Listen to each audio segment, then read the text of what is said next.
আলহামদুলিল্লাহ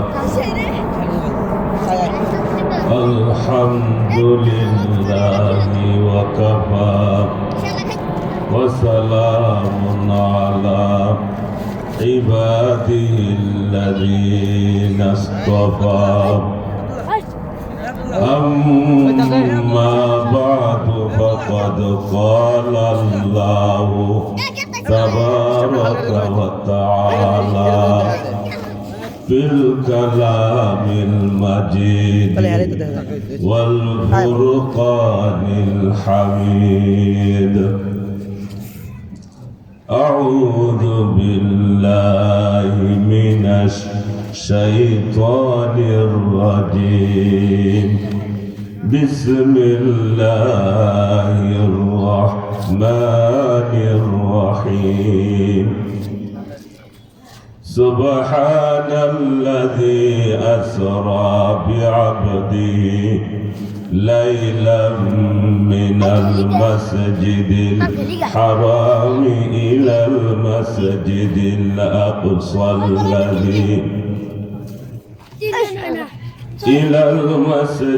الأقصى الذي باركنا حوله لنريه من آياتنا إنه هو السميع البصير صدق الله العظيم সকলে মহব্বতের সাথে দুরূদ ইব্রাহিম পড়ুন اللهم صل على محمد وعلى آل محمد كما صليت على إبراهيم وعلى آل إبراهيم إنك حميد مجيد اللهم بارك على محمد وعلى آل محمد كما باركت على إبراهيم وعلى آل إبراهيم إنك حميد مجيد نهاية قابل احترام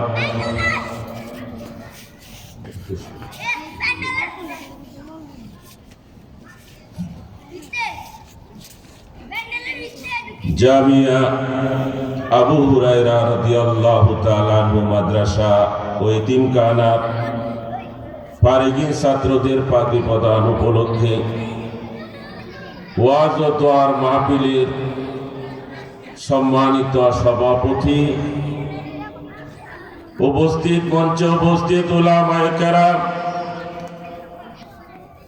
মুরব্বিয়ানে আযম, সমবয়সী যুবক ভাইরা, পর্দার অন্তরালে অবস্থানরতা সম্মানিতা আমার মা ও বোনেরা,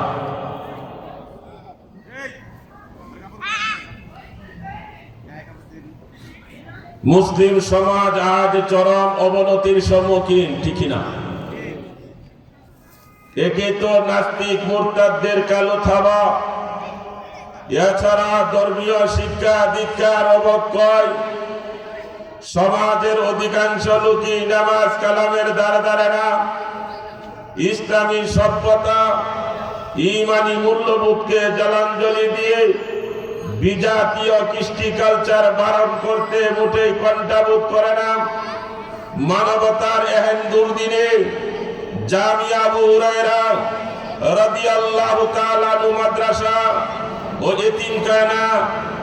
এতিমখানার ফারিগিন ছাত্রদের পাগড়ি প্রদান উপলক্ষে আজকে জান্নাতের বাগানে আল্লাহ পাক আমাকে আপনাদেরকে আসার তৌফিক দান করেছেন। এই জন্য মহান প্রভুর দরবারে অন্তরের অন্তঃস্থল থেকে মহব্বতের সাথে কালিমাতুর শুকর আদায় করি, আলহামদুলিল্লাহ।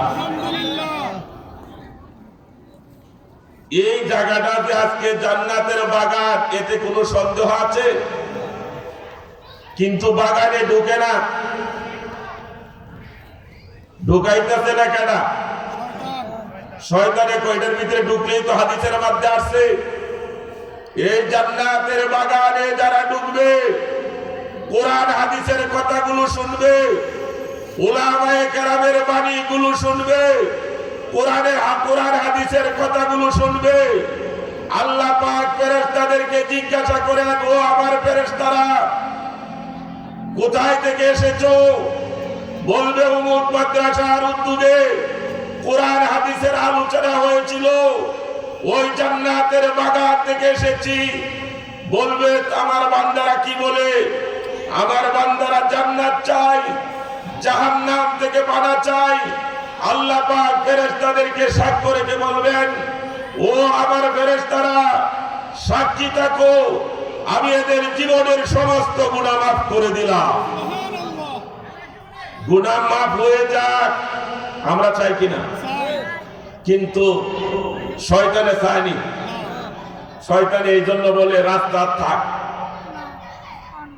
ভিতরে ঢুকিস না, ওয়াজ বাহির থেকে শোনা যায়, বলে কিনা? কানে আওয়াজ আসতেছে, ভিতরে যাওয়ার দরকার নাই, বাহির থেকেই তো আর শোনা যায়, ভিতরে যাওয়ার দরকার নাই। শয়তানে এমন ধোঁকা দিতে থাকে, বন্ধুরে, নেক আমল করতে পারবে তারাই যার উপর আল্লাহ পাকের মেহেরবানি হবে, আল্লাহ পাকের দয়া হবে, তারাই নেক আমল করতে পারবে। ঠিক না? নেক আমল করা নিজের বাহু বলে, নিজের ক্ষমতা বলে কেউ নেক আমল করতে পারবে না। আল্লাহর মেহেরবানি যতক্ষণ পর্যন্ত বান্দার উপর না হবে, নেক আমল করতে পারবে না। আল্লাহ আমাদেরকে পছন্দ করছেন, আমাদের উপর দয়া করছেন, এই জন্য এই সামিয়ানা জান্নাতের বাগানে আল্লাহ পাক আমাদেরকে বসায়া দিয়েছে। আলহামদুলিল্লাহ বলে। বসাইছেন কি? আল্লাহ। লুৎফে আহসান আপকা কদর দানি আপকি,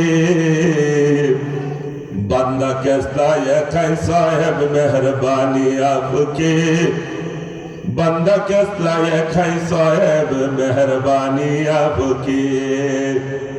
ये सादत बुजुर्ग बाजुए नीज ताजा बख्शत खुदाए बख्शिंदा, ताजा बख्शत खुदाए बख्शिंदा। अल्लाहु আকবার। আল্লাহর মেহেরবানি ছাড়া নেক আমল করা যাবে না। যারা আসছেন ভিতরে আপনারা বড় ভাগ্যবান, আলহামদুলিল্লাহ বলে। নবীজি বলেছেন আন্নাজরু বিওয়াজিল আলিমি ইবাদা। কোন ব্যক্তি যদি আলেমুল আমাদের চেহারার দিকে মহব্বতের নজরে তাকায় থাকে, যতক্ষণ তাকায় থাকবে, মহব্বতের নজরে যদি তাকাও, যতক্ষণ তাকায় থাকবা, ততক্ষণ তোমার গুনাহ মাফ হতে থাকবে। সুবহানাল্লাহ। আন্নাজরু বিওয়াজিল আলিমি ইবাদা। আলেমুল আমাদের চেহারার দিকে তাকানোটাও ইবাদত। আলহামদুলিল্লাহ বলেন। শয়তানে আমাদেরকে এভাবে পেয়ে গেছে। কিভাবে বলছেন আল্লাহ পাক বলেন, শয়তান যদি ধরে কাউকে, যদি শয়তানে বুঝবেন কেমনে শয়তানে আমারে ধরছে? আল্লাহ কোরআনে জানায় দিবেন, ইস্তাহওয়াযা আলাইহিমুশ শাইতান ফানসাহুম যিকরাল্লাহ। যখন শয়তানে কাউকে পায়, শয়তান যদি কার উপর আসর করে, প্রভাব বিস্তার করে, বুঝতে হবে সে কি করবে। ওই সময় জানেননি, ফানসাহুম যিকরাল্লাহ, আল্লাহর জিকির ভুলে যাবে, আল্লাহর জিকির ভুলে যাবে, কোরআন হাদিসের কথা শুনতে ভুলে যাবে, নিজের জীবনকে সুন্দর করতে ভুলে যাবে, নামাজ ভুলে যাবে। এই অবস্থা যাদের হবে, মনে করতে হবে তার কে ভাইছে? জোরে বলেন কে? শয়তান ভাইছে। এটা আমার কথা না, আল্লাহ পাক বলেন ইস্তাহওয়াযা আলাইহিমুশ শাইতান। শয়তান যদি ভাই বুঝবা কেমনে? ফানসাহুম যিকরাল্লাহ, নামাজ কালাম সব ভুলে যাইবে। তাহলে বুঝতে হবে কে ভাইছে। জোরে বলেন কে ভাইছে? আমার আলোচনার অংশ বলছে মেরাজ সম্পর্কে আলোচনা করার জন্য সময় দিয়েছে আধা ঘন্টা। কোন মেরাজের কত কত ইতিহাস কি বলবো আপনাদের সামনে। মেরাজ করার কারণটা কি, কেন আল্লাহ পাক মেরাজ করাইলেন? জমিনে আসমান রে কর, ও আসমান, আল্লাহ পাক আমাকে সাজাইছে। জমিনে আসমান রে কয় জমিন, জমিনে আসমান রে কয় ও আসমান, আল্লাহ আমারে সাজাইছে সমুদ্র দিয়া, আল্লাহ আমারে বানাই সাজাইছে গাছ গাছালি দিয়া, আল্লাহ আমারে সাজাইছে শহর দিয়া, ঘর বাড়ি দিয়া, দালান কোঠা দিয়া, গাছ গাছালি দিয়া, অনেক সুন্দর সমুদ্র দিয়া, নদী নালা কাল মিল দিয়া। জমিনে কয় আল্লাহ আমারে সুন্দর করিয়া সাজাইছে। কারে কয়? আসমান রে গর্ব করিয়া কয়, হে আসমান, জানো আল্লাহ আমারে কি আমারে কেমনে সাজাইছে? আল্লাহ নদী নালা সমুদ্র দিয়া, গাছ গাছালি দিয়া, শহর দিয়া আল্লাহ আমারে সাজাইছে। আসমানে বলে জমিন, তুমিও বাহাদুরি করিও না, গর্ব করিও না, তুমি জানো নি আমারে কি দিয়ে আল্লাহ সাজাইছে? আল্লাহ আমারে সাজাইছে তারকারাজি দিয়া, সুবহানাল্লাহ বলে, নক্ষত্র দিয়া, বুরুজ দিয়া, চন্দ্র দিয়া, সূর্য দিয়া আল্লাহ আমারে সাজাইছে। সুবহানাল্লাহ। দুজন সমান হয়ে গেল। আবার জমিনে বলে ও আসমান, আল্লাহ আমার ভিতরে এমন একটা ঘর আছে, এমন একটা ঘর আছে, নবীরা জিয়ারত তওয়াফ করে, আম্বিয়া কেরাম তওয়াফ করেছেন, সাহাবায়ে কেরাম তওয়াফ করেছেন, সালিহিন নেককার বান্দারা তওয়াফ করেছেন। আদম নবী থেকে যত নবীরা দুনিয়ার জমিনে আসছে সবাই এই ঘরটারে তওয়াফ করছে। আমার ভিতরে একটা ঘর আছে, যে ঘরটার নাম হলো কাবা। আল্লাহু আকবার। কি বলে? আসমানে বলে আমার মধ্যে একটা ঘর আছে। আল্লাহু আকবার। আসমানে বলে আমার মধ্যে একটা ঘর আছে, যে ঘরটার নাম হলো বাইতুল মামুর। সুবহানাল্লাহ। যে ঘরটার নাম হলো বাইতুল মামুর। আল্লাহ আমার ভিতরে, আসমানে বলে আমার ভিতরে একটা ঘর আছে, যে ঘরটা দৈনিক 70,000 ফেরেশতা তওয়াফ করে। সুবহানাল্লাহ বলবেন না? কতবার? 70,000 ফেরেশতা তওয়াফ করে। যারা একবার তওয়াফ করে দ্বিতীয়বার তওয়াফ করার সুযোগ নাই। আল্লাহু আকবার। একবার যদি তওয়াফ করে দ্বিতীয়বার তওয়াফ করার সুযোগ নাই। ফেরেশতাদেরকে জিজ্ঞাসা করছিলেন ফেরেশতার সংখ্যা কত? ফেরেশতা বলে সংখ্যা বলতে পারবো না। এই যে ঘরটা আছে বাইতুল মামুর, যখন মেরাজে নবীজিকে দেখাইলেন, এই বাইতুল মামুর দৈনিক 70,000 ফেরেশতা তওয়াফ করে। যারা একবার তওয়াফ করে দ্বিতীয়বার তওয়াফ করার সুযোগ নাই। এখন কিয়ামত পর্যন্ত কত মানুষ কত ফেরেশতা তওয়াফ করবে হিসাব করে দেখেন। আল্লাহ পাকের ফেরেশতার সংখ্যা কত? আল্লাহু আকবার। হিসাব আসেনি? হিসাব করা যাবে? প্যারা হাজিরিন, আসমানে বলে তুমি বলতেছো তোমার ভিতরে ঘর আছে, যে ঘরটার নাম হলো কাবা। আমার ভিতরে ঘর আছে, যে ঘরটার নাম হলো বাইতুল মামুর। আল্লাহু আকবার। কয় আমার ভিতরে জান্নাত আছে। সুবহানাল্লাহ কইবেন না? আমার ভিতরে জান্নাত আছে, আরশ আছে, কুরসি আছে, লৌহ কলম আমার ভিতরে আছে। তোমার মধ্যে আছে? কে বলে?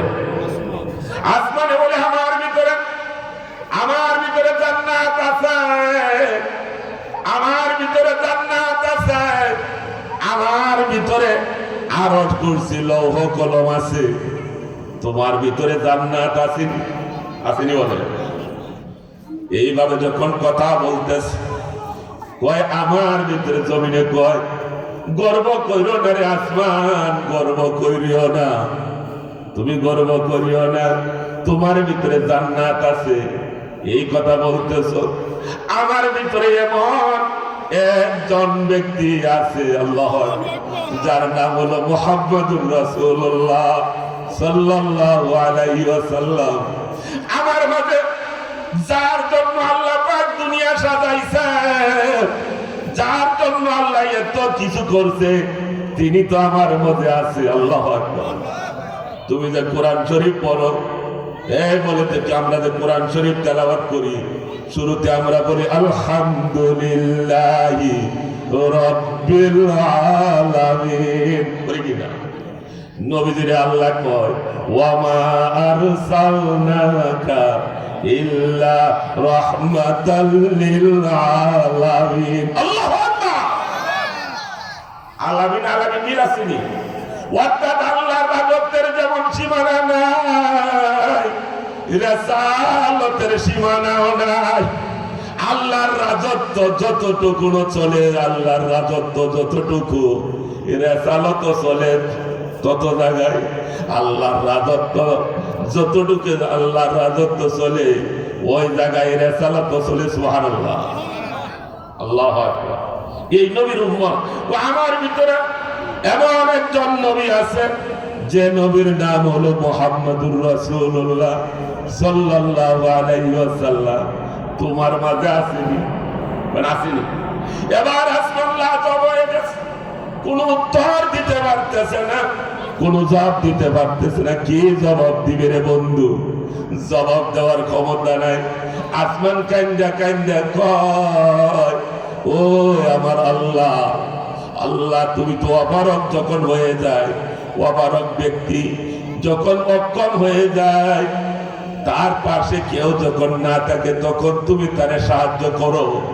আল্লাহ, তুমি সাহায্য না করলে জমিনের সাথে আমার গর্ব করার ক্ষমতা চলবে না। আল্লাহ, আমি তো অপারক হয়ে গেছি, জমিনে উত্তর দিতে পারতেছি না। আল্লাহ, তুমি আমার প্রার্থনা কবুল করো। নবীজি মুহাম্মদুর রাসূলুল্লাহ সাল্লাল্লাহু আলাইহি সাল্লামকে একবার হলেও আসমানে সফর করাইও। নবীজিরে সফর করাইও, মুহাম্মদ সাল্লাল্লাহু আলাইহি ওয়াসাল্লামকে সফর করাই আমার ধন্য কইরো। আল্লাহু আকবার। এই জন্য মেরাজের আল্লাহ পাক প্রার্থনা কবুল করলেন।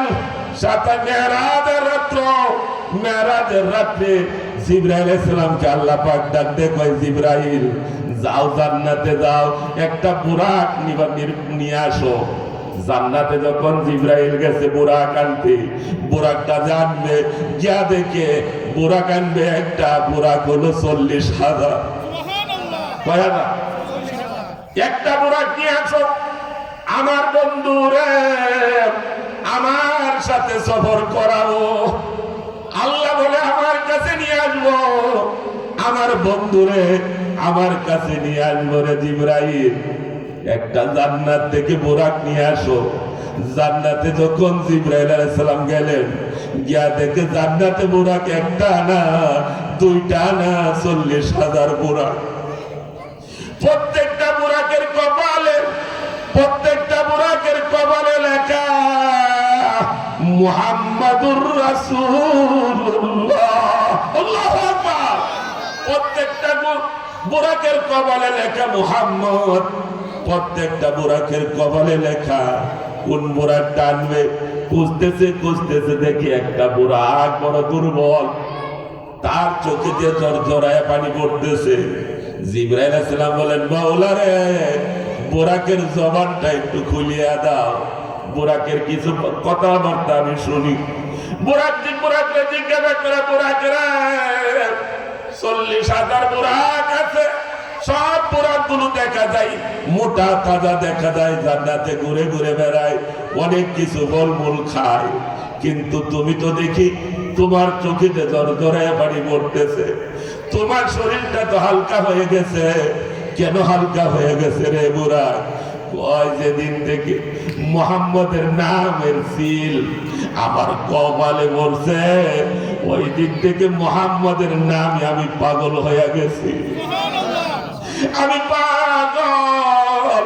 কে মুহাম্মদ, কে মুহাম্মদ? মুহাম্মদ নামটা যখন আমার কপালে যেদিন লাগছে, মুহাম্মদ তো কে? মুহাম্মদ রে দেখার জন্য আমি পাগল হয়ে গেছি। জিবরাইল আলাইহিস সালাম বললেন, বুরাক রে আমার আশেক মুহাম্মদ রে না দেখলে আমি যেদিন থেকে মুহাম্মদের জন্য পাগল হয়ে গেছি সেদিন থেকে কোনো কিছু খাই না, খানা পিনা আমি বাদ দিয়ে দিছি, সব বাদ দিয়া খালি মুহাম্মদ মুহাম্মদকে মুহাম্মদের সাথে মিলতে চায়। জিবরাইল আলাইহিস সালাম বলেন, ও বুরাক 40,000 বুরাক নিতে এসেছি। 40,000 বুরাক আছে, আমার আল্লাহ বলছে একটা বুরাক নিয়ে যাওয়ার জন্য। দেখলাম 40,000 বুরাক তোমারই তো নিতে হবে। তোমার ভিতরে একটা জন্তু হইয়া যদি তোমার ভিতরে নবীদের এত প্রেম ভালোবাসা থাকে, আল্লাহ তোমার ভিতরে এত মহব্বত, মুহাম্মদ সাল্লাল্লাহু আলাইহি সাল্লামের এত ভালোবাসা, আল্লাহু আকবার, কেমন ভালোবাসা, মুহাম্মদের জন্য পাগল হয়ে গেছে। জিবরাইল আলাইহিস সালাম বললে, বুরাক রে তোমারই তো নিতে হবে মুহাম্মদের সাথে সাক্ষাৎ করানোর জন্য তোমাকেই নির্বাচন করলাম। এই বুরাকটাই নিয়ে গেলেন নবীজিকে মানে ভ্রমণ করানোর জন্য, মেরাজ করানোর জন্য। সুবহানাল্লাহ, কেমন বুরাকটা নির্বাচন করছে বুঝছেন তো? এবার প্যারা হাজিরিন, এই বুরাক এমন এক ঘটনা আছে, আমি ওই দিকে যাইতে চাই না। বুরাক চলতেছে চলতেছে, বুরাক চলতেছে। আল্লাহর নবী জিবরাইলকে বললেন, ভাই জিবরাইল, হঠাৎ করে একটা ঘ্রাণ পাইলাম, জান্নাতি ঘ্রাণ। কিসের ঘ্রাণ পাইলাম? একটা জান্নাতি ঘ্রাণ পাইলাম রে জিবরাইল। এমন সুন্দর ঘ্রাণ তো আমি আর জীবনেও সঙ্গী নাই, জীবনে পাই নাই। কিসের ঘ্রাণ রে জিবরাইল? জিবরাইল আলাইহিস সালাম বললেন, ইয়া রাসূলুল্লাহ, ইয়া হাবিবাল্লাহ, এটা একটা কবর থেকে এই ঘ্রাণটা আসতেছে। আল্লাহু আকবার, একটা কিসের থেকে? কবর থেকে জান্নাতে এই ঘ্রাণটা আসতেছে। কার কবর? ফেরাউনের কন্যা। আল্লাহ, ফেরাউনের কন্যার সীতাকারিণী মাথা আশ্রয় দিত, এর কবর থেকে এই জান্নাতের ঘ্রাণটা আসতেছে। সুবহানাল্লাহ বলেন। এত সুন্দর ঘ্রাণ, এত সুন্দর ঘ্রাণ, জান্নাতি ঘ্রাণ কিমনে আসতেছে? কয় ফেরাউনের কন্যার সীতাকারিণী তার মাথাটা চুলগুলি আশ্রয় দিত, আয় আল্লাহ সাজায় দিত, এর কবর থেকে জান্নাতের ঘ্রাণ আসতেছে। এই সীতাকারিণী মা ফেরাউনের কন্যা মাথার চুল আশ্রয় সীতা করে দিবে সীতাকারিণী। এই কন্যার হাত থেকে, মহিলার হাত থেকে যখন পড়ে গেল, শিরোনিটা নিচে পড়ে গেল, শিরোনিটা উঠাইল, বিসমি রব্বি, আমার রবের নামে উঠাইলাম। কার নাম? আল্লাহর নামে উঠাইছে। ফেরাউনে কয়, কে রে তুমি, কার কথা বলতেছো? আমার বাবা সারা কি আরো কোনো রব আছে? আমার বাবা ছাড়া আর কোনো কি রব আছে? আছে, যে তিনি হলেন তোমার রব, তোমার বাবার রব, তিনি হলেন আসমান জমিনের রব, তিনি হলেন আমার রব। আরো দূরে, আরো দূরে, তিনি তোমার রব, তোমার বাবার রব। আমার বাবার রব, আমার বাবাই তো রব দাবি দিছে। সে তো নিজেই কইছে, ফেরাউন যে কথাটা বলছে আল্লাহ কোরআনে ঘোষণা করে, আনা রাব্বুকুমুল আলা, আমি হলাম বড় রব, আমার বাপের থেকে আর কে রব আছে? কার কথা বলতেছো? আমি ওই রবের কথাই বলতেছি, যিনি হলেন আমার রব, তোমার বাবার রব, আসমান জমিনের রব, সকল মানু মাখলুকাতের রব, যিনি, তার নামে আমি শিরোনিটা উঠাইছি। কিরে ফেরাউনের রাজ দরবারে তলবগুলো, আপনার ঘরের একটা কাজের বুয়া, ঠিক না, আপনার কন্যার মাথা শিরোনি করে দেয়, এবং একজন মহিলা আপনার ঘরে তাকিয়া সে আপনাকে রব মানে না, আপনি কেমন রব হইলেন? ফেরাউন জল্লাদরে ডাক দিলেন, জল্লাদদেরকে ডাকাইলেন, জল্লাদ নিয়ে আসো, জল্লাদদেরকে নিয়ে আসো। জল্লাদরা সবাই আসলেন। এর জন্য এইভাবে মারা যাবে না, ওরে ও কি করতে হবে? বড় একটা তামার কড়াই, বড় তামার কড়াইয়ের মধ্যে তেল গরম করো। তেল গরম কইরা কইরা তার এক একটা সন্তান তার সামনে তেলের মধ্যে নিক্ষেপ করো। আল্লাহু আকবার। প্রথম সন্তান, দ্বিতীয় সন্তান, তৃতীয় সন্তান তেলের মধ্যে নিক্ষেপ করলেন। হাড়গুলো, মাংসগুলো খুলে গেছে। এর পরেও সীতাকারিনী রব আল্লাহকে মানছে। কয় ফেরাউনে কয় এখনো বাঁচতে পারবে? তুমি যদি আমার রব বলে স্বীকার করো তোমাকে ছেড়ে দিব। কয় না না, জীবন চলে যেতে পারে, এরপরেও তোমাকে রব বলে মানবো না। ফেলে দিলেন তিনটা সন্তান, ফেলে দিল তিনটা সন্তান, ফেলে দিল। চতুর্থ কুলের শিশু মায়ের দুধ পান করে, আল্লাহু আকবার, মায়ের দুধ পান করতেছে। সীতাকারিনীকে এইভাবে শুয়ায় রাখছে। তার মা বাচ্চাটা দুধের বাচ্চা, মায়ের স্তন থেকে দুধ পান করতেছে। ফেরাউনে বলে, ওরে সীতাকারিনী, আমারে যদি রব বইলা তুমি যদি না মানো, তাহলে তোমার কুলের দুধের শিশুটাকেও এই আগুনের, এই তেলের ভিতরে নিক্ষেপ করা হবে। বন্ধুগণ, এই দুধের শিশুটাকেও তেলের মধ্যে নিক্ষেপ করলেন। আল্লাহু আকবার। তেলের মধ্যে নিক্ষেপ যখন করলেন, মার মনটা একটু এদিক সেদিক যাইতেছে। আল্লাহ এই দুধের শিশুর জবান খুইলা দিলেন। সুবহানাল্লাহ বলেন। দুধের শিশু কড়াই তাইকা কয়, ও মা, আল্লাহু আকবার, মা গো, ও আমার মা, এটা আপনি মনে করতেছেন ফুটন্ত একটা তেলের ডেক? মা, এটা ফুটন্ত তেলের ডেক না, এটা হলো জান্নাতের বাগান। মা গো, ফুটন্ত তেল না, এটা ফুটন্ত তেল না রে মা, এটা হলো জান্নাতের বাগান। চলে আসেন ভিতরে, আর এই বুঝতে পারবেন ইহার আরাম। সুবহানাল্লাহ। বন্ধুগণ, এত কষ্টের পরেও ঈমান ছাড়ে না, ঈমান বাদ দেয় না। আল্লাহু আকবার বলেন। প্যারে হাজিরিন, আফসোস লাগলো আপনাদের এলাকার মানুষের জন্য, আফসোস লাগলো। ঈমান, তার ঈমানকে রক্ষা করার জন্য জীবনটা দিয়া দিয়েছে, নিজের জীবন দিয়েছে। দুগ্ধ পান করে মায়ের কুলের দুধের শিশুর জীবন দিল, সবাই সন্তানদের জীবন দিল, এরপরেও ঈমান ছাড়ে নাই। ঠিক কি না? প্যারে হাজিরিন, ও আমার বন্ধু, আল্লাহর নবী বলেন, আমি এমন একটা সম্প্রদায়ের কাছে অল্প অল্প করে তো একটা ঘটনা বলে শেষ করে দিব। আমি এমন একটা সম্প্রদায়ের কাছে নিয়ে যাওয়া হলো, যে সম্প্রদায়ের মানুষগুলো গড়ের মতো বড় বড় ফ্যাট। আল্লাহু আকবার। ফ্যাটটি কিসের মতো বড়? গড়ের মতো বড়। ভিতরে সাপ বিচ্ছু দেখা যায়, বাহির থেকে সাপ বিচ্ছু ভরপুর। যখনই লোকটা দাঁড়াইতে চায় পড়ে যায়, দাঁড়াইতে পারে না। পেটটা তো গড়ের মতো বড়। কাল বুয়ুত, হাদিসের মধ্যে আছে, কাল বুয়ুত, পেটটা গড়ের মতো বড়।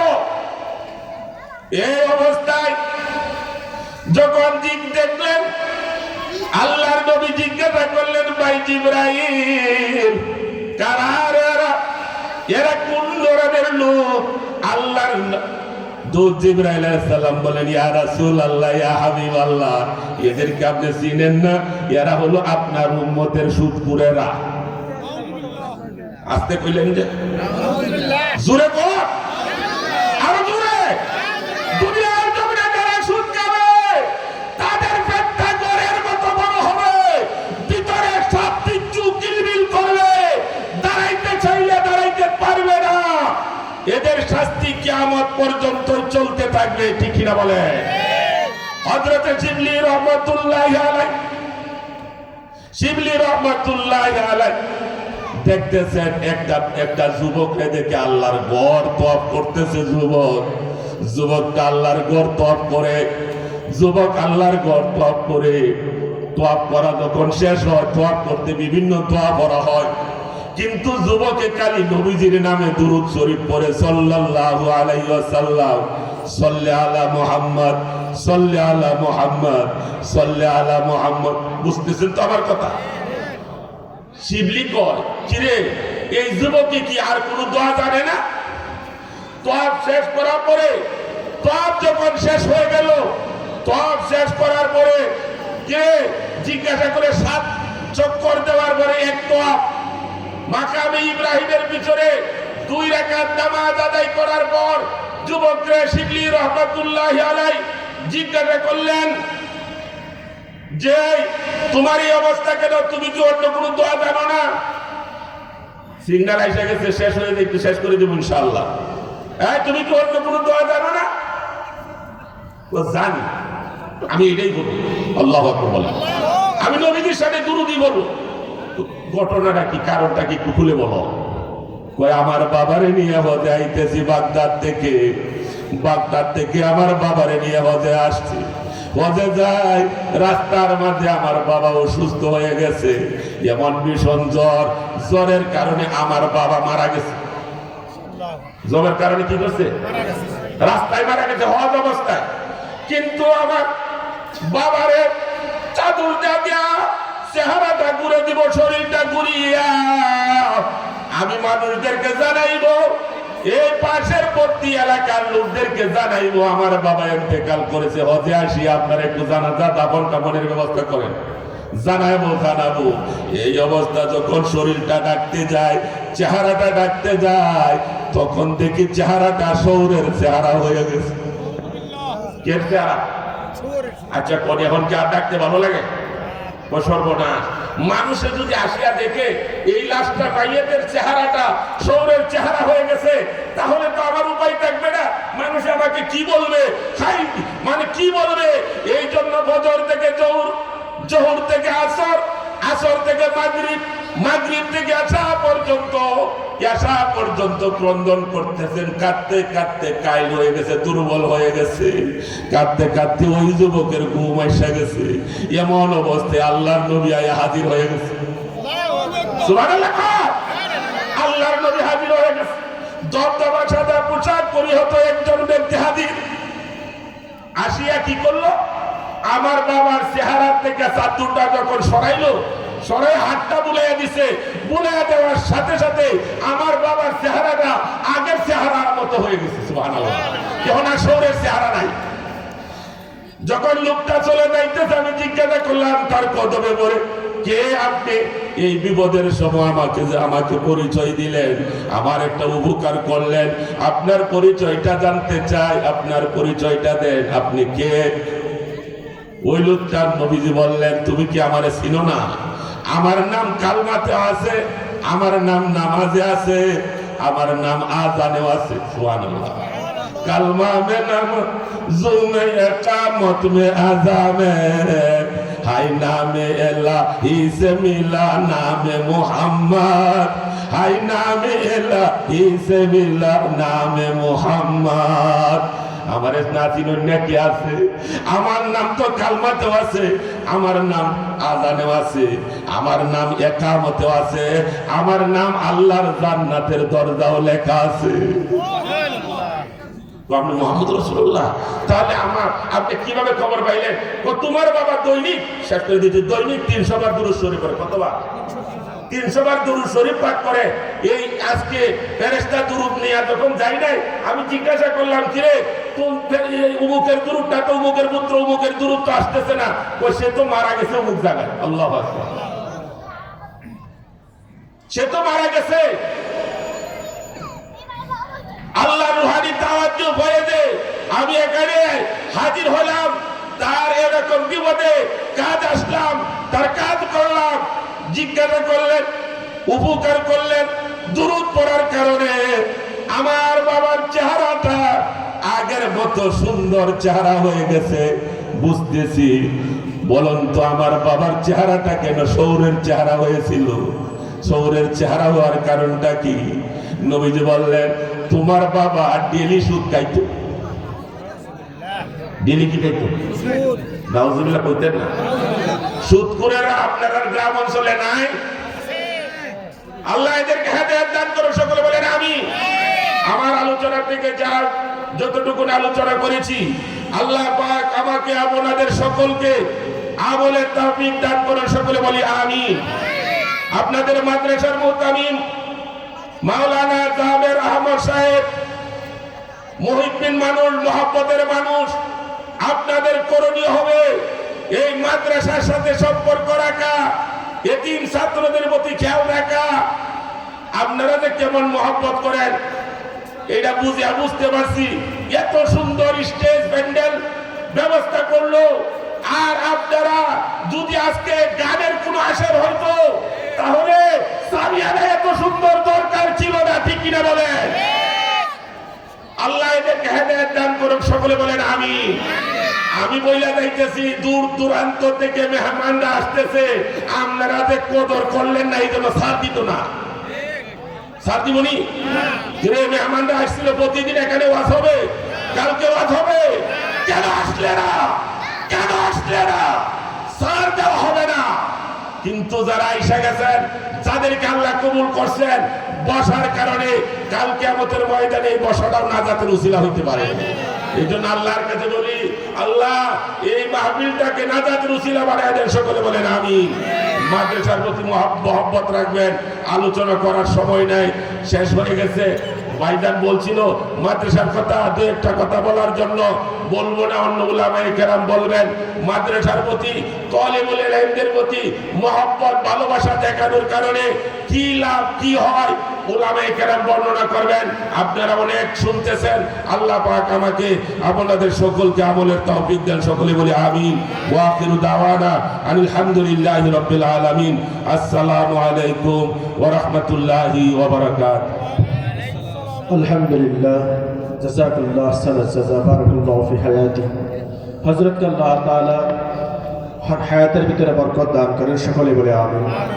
যখন এই চতুর্দিকে বাতিলের ছয়লাভ চলতেছে, ঠিক সেই মুহূর্তেই রজব মাসের শেষ প্রান্তে মাহে রমজানের সূচনা লগ্নে জামিয়া আবু হুরায়রা কর্তৃক জামিয়া আবু হুরায়রা রাদিয়াল্লাহু তাআলা আনহু মাদ্রাসা ও এতিমখানা কর্তৃক আয়োজিত চতুর্থ বার্ষিক